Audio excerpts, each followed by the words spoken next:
टंडो आदम मां रिपोर्ट करायो आहे। आज़ाद पंवर टंडो आदम सुई कुंदर शाख में पाइपनि जे ज़रिए गंदो पाणी छोड़ करण जी शिकायतुनि ते हाई कोर्ट सिंध जे हिदायत ते जुडिशियल मैजिस्ट्रेट जज टंडो आदम वन वकास अहमद कुरैशी विज़िट करण लाइ पहुतो, जिते हिन शाख अंदरि सिम जो ऐं गंदो पाणी छोड़ कंदड़ लॻल डिस्पोज़ल ऐं पाइपनि खे कढण जो फौरी तौर ते हुकुम ॾिनो। इरिगेशन वापडा मुख़्तियार कार असिस्टेंट कमिश्नर ऑफिस जे अमले खे हिदायतूं जारी कयूं त हाई कोर्ट जूं सख़्त हुकुमनामो जारी थियल आहे त शाख ते कंहिं बि क़िस्म जे गंदे पाणीअ जी छोड़ करण मना थियल आहे।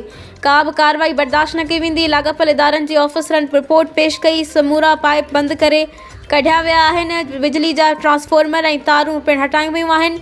जज साहब इरिगेशन हैस्को पब्लिक हेल्थ ऐं रेवेन्यू जे अमलदारनि खे हुकुम कयो त 5 ॾींहंनि अंदरि मुकमल शाख तां समूरा गंदो पाणी छोड़ कंदड़ डिस्पोज़ल ऐं ॿियूं मशीनरूं हटाए रिपोर्ट पेश कई वञे। उन मौक़े ते हाई कोर्ट जो ग़ुलाम सरवर कुरैशी, एडवोकेट ब्रीडर मोहम्मद चांडियो, महमूद चांडियो, एडवोकेट ख़ादिम अली जमाली, चौधरी अशरफ वाराई ऐं पुछड़ी जा नंढा वॾा आबादगार मौजूद हुआ।